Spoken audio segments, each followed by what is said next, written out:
नुकताच आपण मस्त मौला नंबर 5 बघितला. तर रहस्यमयी नंबर म्हणजे काय, तो कोणता आहे किंवा युनिव्हर्सल नंबर कोणता आहे हे आज आपण आपल्या आजच्या एपिसोडमध्ये बघणार आहोत.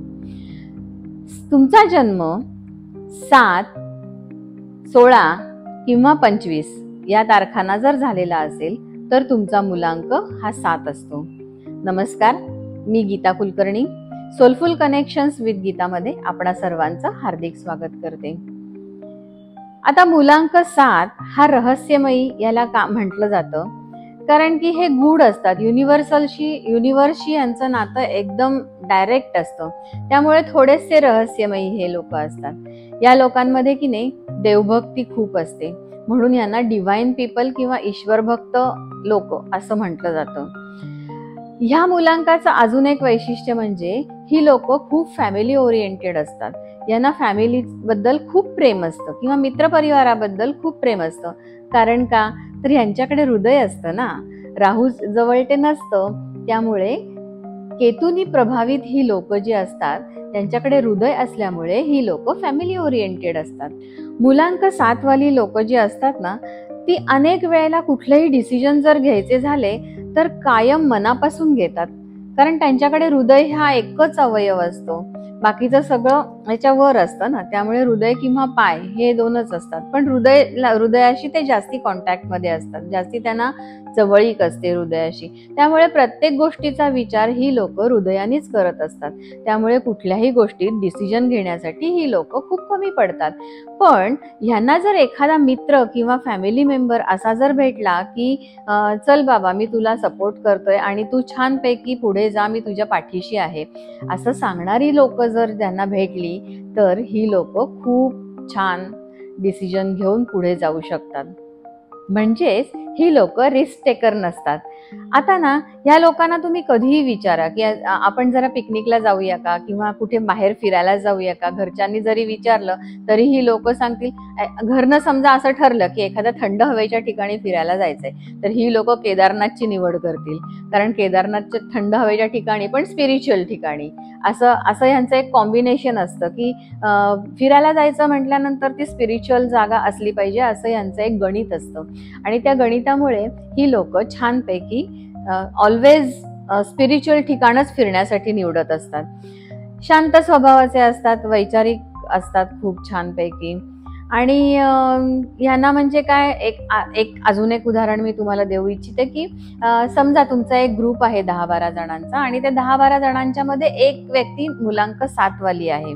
तर आता ही मुलांक 7 वाली व्यक्ती समजा एखादी गोष्ट पटकन बोलून गेली की हा आला ना, त्यामुळे किंवा ही गोष्ट आज आपल्या ग्रुपमध्ये घडणार आहे, असं जर एखाद्या 7 नंबरवाल्या व्यक्तीने सांगितलं तुम्हाला, तर ती गोष्ट घडतेच घडते. कारण ह्यांचं डायरेक्ट कनेक्शन डिव्हाइनशी असतं, त्यांचं डायरेक्ट कनेक्शन युनिव्हर्सशी असतं. त्यामुळे ह्या गोष्टी ते जे बोलतात, ते जे विचार करतात, ह्या गोष्टी घडतातच. कारण परत तेच ते हृदयापासून विचार करतात, मनापासून विचार करतात. त्यामुळे ही गोष्ट त्यांच्या आयुष्यात असतेच असते. आपल्या इंडियन टीम मध्ये कॅप्टन कूल म्हणून ओळखला जाणारा महेंद्रसिंग धोनी हा आपल्या इंडियन टीमचा खूप शांत स्वभावाचा आणि एकदम डिव्हाइन असणारा कॅप्टन म्हणून मी त्याची ख्याती ऐकलेली आहे.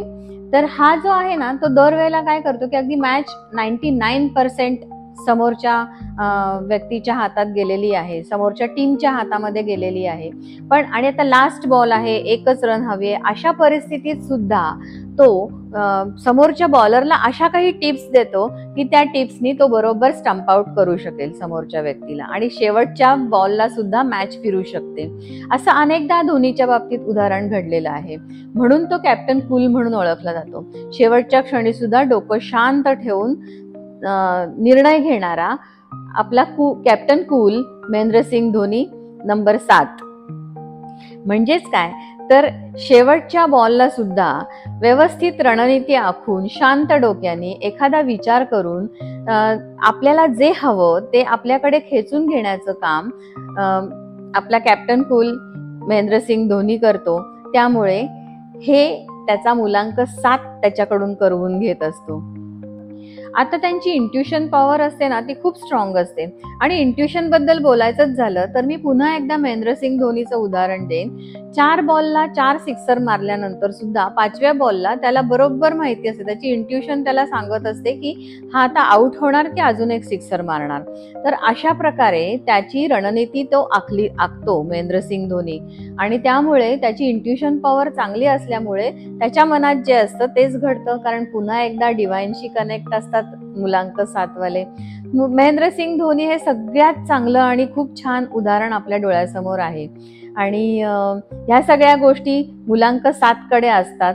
तसंच तुम्हाला तुमचा ग्रुप आहे एक छानसा, आणि त्या ग्रुपमध्ये ना एक मुलांक 7 ची एखादी व्यक्ती आहे. तर ती व्यक्ती काय करते की तुम्हाला स्पिरिच्युअलिटीकडे ओढून नेते. ती तुम्हाला स्पिरिच्युअल बनवायचा प्रयत्न करत असते.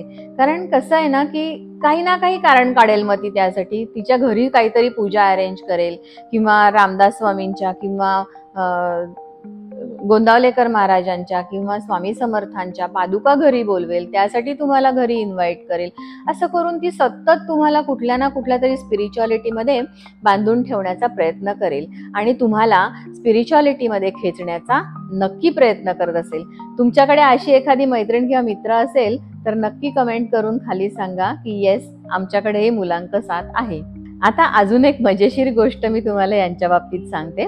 ही लोक ना खूप क्युरियस असतात आणि त्यांची क्युरिओसिटी असते की नाही ती आपल्या घरात काय चाललंय ह्याच्यापेक्षा आपल्या शेजारच्या घरात काय चाललंय ही जाणून घेण्यात जास्ती इंटरेस्टेड असतात. किंवा तुमच्या ग्रुपमध्ये सुद्धा तुमचा एखादा मित्र मुलांक 7चा असेल तर त्याला बाकीच्या ग्रुपमधल्या लोकांच्या घरी काय चाललंय हे सगळं जाणून घेण्यात जास्ती इंटरेस्ट असतो. त्यांची ही क्युरिओसिटी कधी कधी त्यांच्यासाठी धोकादायक सुद्धा ठरू शकते. म्हणून मुलांक 7 वाल्यांना माझा एक सल्ला आहे की त्यांनी शक्यतो या गोष्टी टाळण्याचा प्रयत्न करावा. स्पेशली तसं म्हणाल तर कायम महिला या बाबतीत जास्ती म्हणजे असं सगळेजण म्हणतात की महिलांना ही गोष्ट जास्ती जमते किंवा जास्ती करू शकतात, पण असं काही नाही, पुरुष सुद्धा असे असू शकतात. सो मुलांक 7 इज इम्पॉर्टंट, मग तो पुरुष असो नाहीतर महिला असो. मुलांक 7 वाल्यांना शेजारच्या घरात डोकावून बघण्यात जास्ती इंटरेस्ट असतो.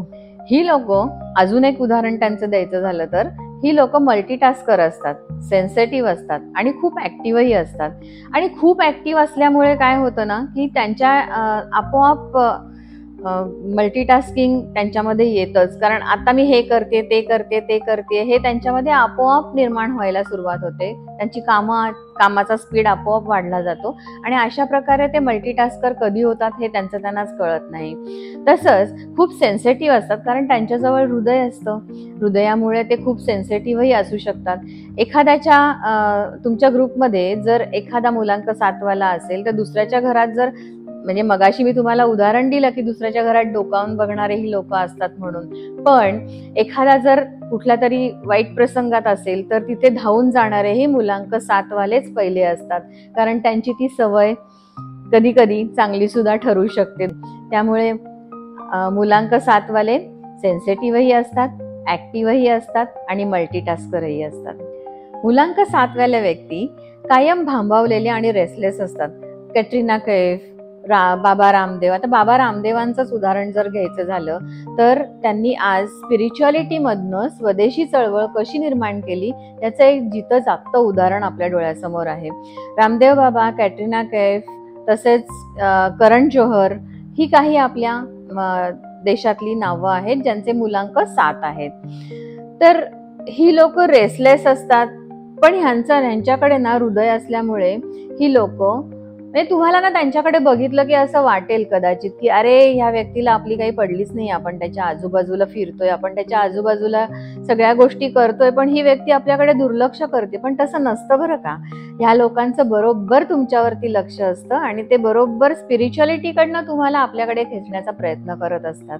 सो तसं न समजता त्यांना समजून घेऊन त्यांच्या गोष्टींप्रमाणे आपण थोडं एक पाऊल पुढे जायला हरकत नाही. कारण ते तुम्हाला कधीही कुठल्याही ठिकाणी, जर चांगल्या ठिकाणी स्पिरिच्युअलिटीकडून तुमचा युनिव्हर्सशी कॉन्टॅक्ट करण्यासाठी नंबर 1 हा मुलांक 7 असतो.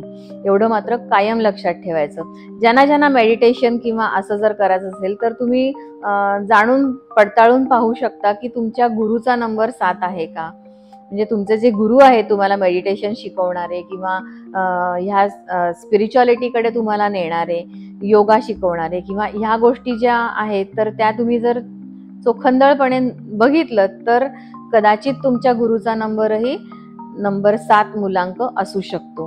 ह्यांचे कंपॅटिबल नंबर असतात 1, 2, 4 आणि 5. आणि नंबर 1 शी यांचं जास्ती पटतं, कारण की नंबर 1 सूर्याने शासित असतो आणि सूर्य आणि युनिवर्स यांचं कनेक्शन खूप जवळचं असल्यामुळे 1 आणि 7 नंबरचं खूप छानपैकी पटू शकतं. लेस कंपॅटिबल नंबर आहेत 3, 6, 8 आणि 9. आता यांचे लकी कलर आहेत व्हाईट, ग्रीन आणि ब्राऊन. तसंच यांच्यासाठी मेडिटेशन हा तर सगळ्यात मोठी रेमेडी आहे, ही तर सगळ्यात मोठी रेमेडी आहे. त्याचबरोबर त्यांनी जर ओम नमो नारायणा असा जर जप केला तर ह्यांच्यासाठी खूप फायद्याचं ठरणार आहे. त्यांच्यासाठी ह्या 2च रेमेडीज आहेत की एक तर मेडिटेशन करा किंवा ओम नमो नारायणा याचा जप करा. तर ह्या गोष्टींनी तुमचा मुलांक 7 आज आपण संपूया आणि छानपैकी तुम्हाला सगळ्यांना माझा हा मुलांक आवडला असेल, तुम्हाला छान माहिती मिळाली असेल असं समजूया.